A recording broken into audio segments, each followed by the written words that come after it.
the Federal High Court in Abuja has stopped the Central Bank of Nigeria from releasing monthly financial allocations from the Federation account to the Rivers State government. The court, among other things, held that the receipts and disbursements of monthly allocations since January this year by Governor Sim Fubara have been unconstitutional. Arise correspondent Godfrey Shemoge has more. This is another aspect of the long-drawn legal battle between the Speaker of the Rivers State Assembly, Martin Samawole, on one hand, and the Governor, Siminalayi Fubara, on the other. By the face of it, the Governor has been dealt a big blow as the Federal High Court in Abuja ruled against releasing federal funds to Rivers State. A judge, Joyce Abdulmalik, held that the central bank was under obligation to ensure that the right thing was done before money from the Consolidated Revenue and Federation accounts are released to beneficiaries. The judge said the December 13 presentation of the 2024 budget to a 4-member House of Assembly was unlawful. The judge further held that the judgment of the Rivers State High Court, which gave power to the governor to implement the 2024 budget, had also been set aside by the Court of Appeal on October 10th. The judge therefore restrained the CBN, the Accountant General of the Federation, and 2 commercial banks from further allowing Fubara access money from the Consolidated Revenue and Federation account. No money shall be appropriated without an appropriated bill being passed by the House of Assembly. It is very clear from the judgment of Motosho, which was confirmed by the Court of Appeal, that the budget was not properly passed. And in a situation like that, if it's not passed within 6 months, a state is not supposed to collect revenue from a consolidated fund. That is the issue of law. That is the extant provision of the law. And that's what the court has confirmed today, that the Rivers State government has not complied with the requirement of the Constitution on appropriation of bills for expenditures and all the things that they need to do in the state government. It's a very clear judgment. And then also looking at all the other judgments that have been passed in respect of Rivers State government. Meanwhile, Fubara's legal team, after the judgment, immediately appealed the Federal High Court decision. Godfrey Shemoge, Arise News. We're now being joined by lawyer and public affairs analyst Vincent Otaokpukpu to discuss the constitutional implications of this development and possible options before the state government to avoid a total shutdown of government. Good afternoon. Thank you so much for joining us here on Newsday. Good afternoon. Thank you for having me. Of course. Now, of course, the court order appears to conflict with Section 162 of the Constitution regarding federal allocation. How do you reconcile this legal contradiction? Thank you for having me. There is no gainsaying that the judgment of the Federal High Court pronounced yesterday has provoked an exciting scholastic disputation and, ranging from contentious issues and responses. Even in the court of public opinion and newspaper stand, you see people discussing the judgment. Now, by Section 162 of the Constitution, which the Supreme Court interpreted in the landmark celebrated judgment of 11 July 2024, granting financial autonomy to the local government system in Nigeria, and with a concomitant mandatory injunction, order for all governors to conduct local government elections within 3 months. And I know some governors have complied with that, including Rivers State. Now, the judgment yesterday that have now ordered the Central Bank of Nigeria to stop further allocation to to the state governor because of non-presentation of bill appropriation law before the supposed state assembly seems to be in conflict with the Section 62. I know Section 162, which the Supreme Court have strengthened and given Supreme Court have, by that judgment of 11th of July, seems to have watered down the effect and the provision of Section 162. Now, yes, by Section 120 of the law, which the learned senior advocate cited, which is in the common knowledge, every expenditure of the government must be appropriated. And by that provision, there's a requirement for a governor under Section 121 of the Constitution to lay before the House a bill such which will be passed into law to call the appropriation law, from which authorization has been given for the expenditure, withdrawal, expenditure, and what have you, for running of the state. But as the case may be, the judgment that had pronounced yesterday, the effect of it is that the judge, I wouldn't know what was brought, the gamut of issues and the case laws and the litany of judgment on the subject matter that was brought before the court, whether the court took cognizance of so many judgments. Beyond now, we are aware that the Rivers State House of Assembly has been thrown into a lot of legal issues, ranging from when the speaker, some 27 members defected, and what have you. And some other members constituted and said, no, we must continue the business of the state. The state cannot, nature abhors vacuum, and there must be continuity in the actions of the state. Now, Section 162 of the Constitution, the judgment of the court yesterday was predicated mainly on the judgment or earlier judgment of Justice Omotosho. Incidentally, I was in court on that, I think, 22nd of January 2024, when that judgment was pronounced. So the Amefule-led group, faction, 27 or 25 of them now, approached the Federal High Court and said that, the governor cannot, the assembly members cannot amend the Rivers State House of Assembly law with a view to now remove the power of appointment of the clerk of assembly and transfer it to the governor. The court nullified and said, no, the power and the law amended is nullified. At all times, the power should remain with the speaker. Secondly, the court was invited to look at the invocation, whether the situation had arisen in Rivers State for the invocation of the provision of Section 11 of the Constitution to warrant the National Assembly, especially the House of Representatives, to take over the legislative functions of the State Assembly. The court said no, situation had not arisen. Now, the court now looked at about the speakership of the House of Assembly and pronounced Amefule, the plaintiff, as the proper speakers. Now, before now, that's the judgment which was appealed to the Court of Appeal, which the Court of Appeal also affirmed the judgment on the 10th of this month. But you must know that there is earlier judgment of the Rivers State High Court on the same subject matter that says this Edison group of the other group that, that's the other four group approached the court, and the court gave them judgment and said, no, the business of the state can still continue, that these people have defected under Section 109, subsection G of the Constitution. And the consequences of that defection is that their members, they have lost their membership with respect to Rivers State House of Assembly. And they made a consequential order restraining this group who have defected on the public thing from parading themselves as speakers or members of the State Assembly. Now, there is a confusion here. This judgment of the Rivers State High Court have nullified the seat and declare vacant this group and say they do not exist ab initio in law.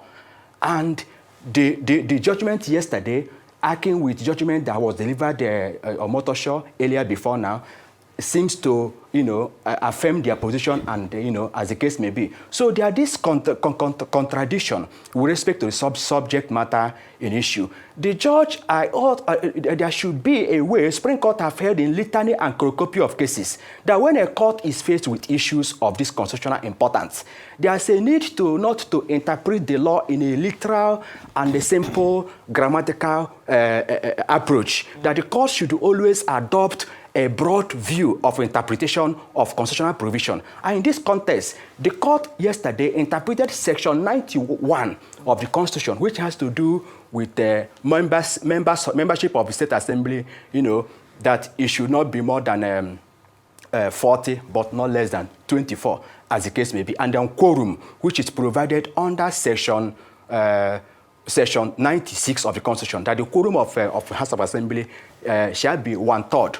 And because the constitutional number of the legislative seat in Rivers State is 32, so the 1/3 there is 11 members, as the case may be. So you can see arithmetically where the law has placed. But when you look at Section 95 of the same Constitution, which I know the court did not consider, may not have considered, it has to do that when in absence of Speaker or Deputy Speaker, as the case may be, Sub 2 says that a member can be elected to preside over the activities of the House, as the case may be. Now, when you look at these sections, the court ought to have interpreted these sections with respect to Section 109 of the Constitution, sub G, which says that a member shall vacate his seat once he defects to another political party, unless there is a division at the national level of the political party. These fellows defected on the public knowledge, on the public glare. So Justice Ududoma of the Supreme Court of the Blessed Memory, the Supreme Court, in the case of Nafia Urubi against State, emphasized and emphatically led to rest the principles that should guide the court in face with this kind of situation. It says that the functions of the Constitution is to establish a framework and principles of government, broad and general, intended to be applied in a varying situation of which the existence of a society must be involved. Ours being a plural and dynamic society, therefore, mere technical rules of interpretation are to some extent inadmissible, so as not to defeat the principles of government enshrined in the Constitution, made by the people of Nigeria in the Constituent Assembly assembled to serve this generation and yet unborn. What is the message of the court? That mere technical rules of interpretation are to some extent inadmissible. To this extent, the Supreme Court is calling the lower court for them to appreciate the fact that we live in a human society and the laws are meant for human beings. The end of law must be justice. People's activities and life and well-being and livelihood must be affected and reflected in the end of judicial interpretation and activities, as the case may be. Okay. So beyond this point, you know, the present, oh, sorry. Okay, Barrister Vincent, if I could come in here, because you have indeed set the tone of this conversation. But from what we've gathered, you know, Rivers State has appealed the judgment and they've expressed confidence in the outcome. I'd like to ask you what the possible arguments or evidence that the states might bring forward to overturn the Federal High Court's ruling. Could the state's government pursue any interim measures while awaiting the appeal decision, such as provisional access to setting funds or a partial stay of the judgment? And in the broader context of Nigerian federalism, does this ruling challenge the autonomy of states to manage internal legislative issues without federal intervention, or could it reinforce a check on state powers? Yes, the powers of the state as an integral part of a federal system of government in Nigeria is well spelled out under the Constitution. By Section 241 and 242 of the Constitution, the Court of Appeal has the appellate jurisdiction to review the activities of the judgment of a lower court. In this context, the state government, governor as a party, the Accountant General of the Federation as a party, and the Central Bank of Nigeria as a party, and other banks, and you know, even the Rivers State State Assembly Electoral Commission, as the case may be. So, having filed an appeal against the judgment, the presupposition is that the judgment of the court, they ought to file also a motion for stay of execution. Having transmitted record, if they transmit record, they will file a motion for stay and approach the court for a temporary remedy, relief, to stop the implementation of the judgment, because it will have a far-reaching consequences on the people of and the lives of people of Rivers State if implemented, and as the case may be.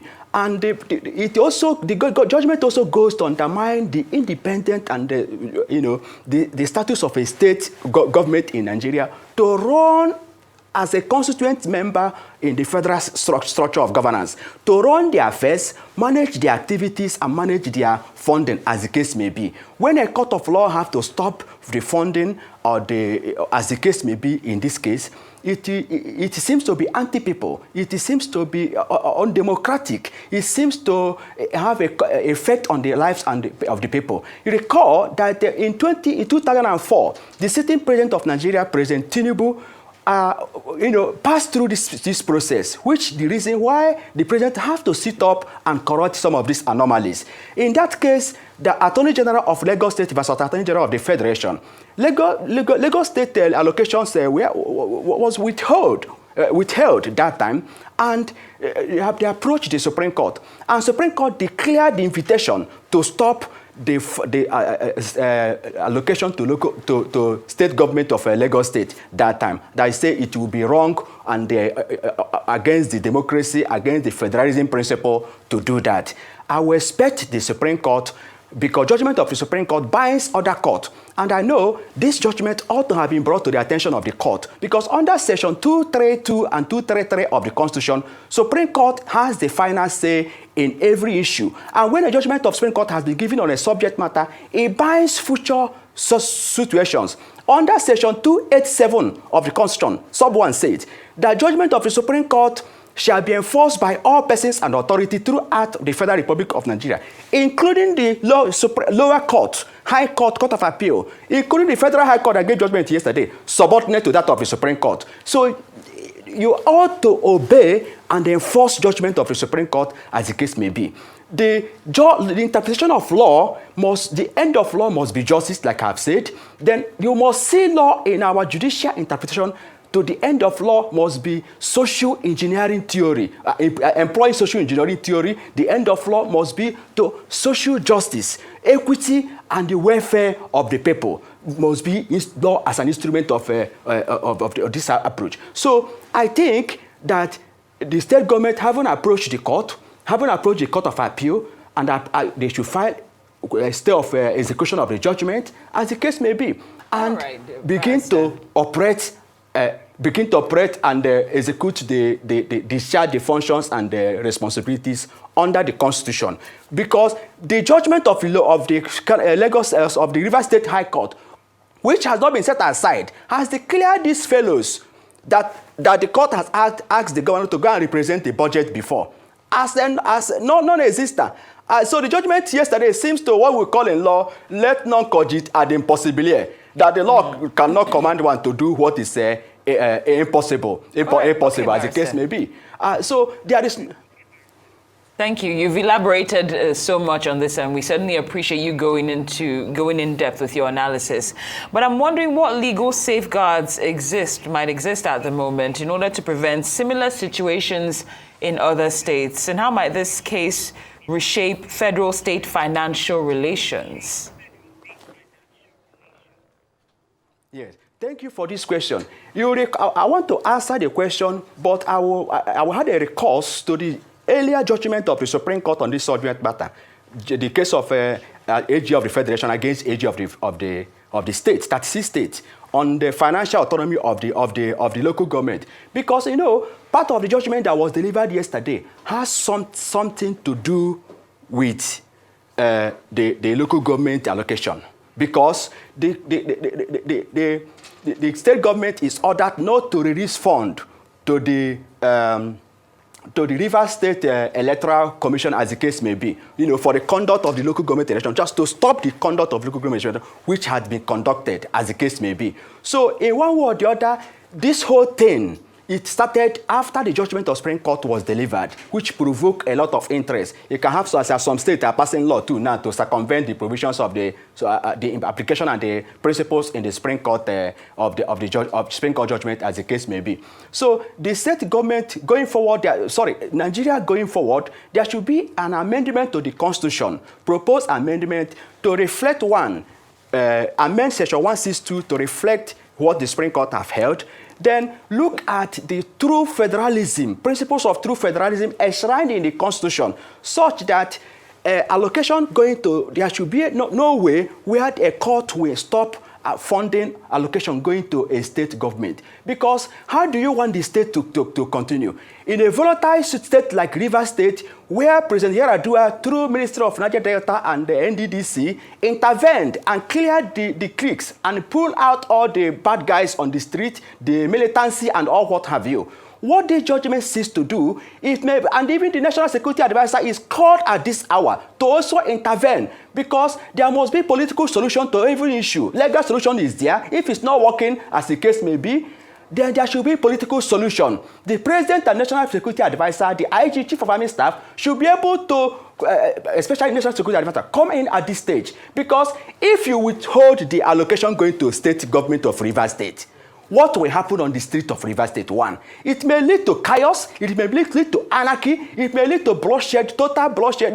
When there was election last time, people went and they started destroying everything. How much more when you tell them you don't have, we can't give you money again? And some money, the state government to run some and have to place some of these boys under some monthly stipend to calm things down and get them engaged in some work. So when the funding is no more there, they will go back to the creek. They will go and start bombing the pipeline. They will go and stop destroying these federal infrastructures there, so as to send a message, as the case may be, which will lead to catastrophic consequences of unpredictable dimension, and it will be bad for everybody. But we don't pray for that. But we can still get it right at this period. Yes. Rivers State is a volatile state, yes, and should also call the interest of the President of Nigeria to apply some caution, yes, through the agencies and the instrumentality of a federal structure. Thank you to, so much, allow the system of governance in Rivers State to continue, to save the life and the people of Rivers State from destruction, because it may provoke some level of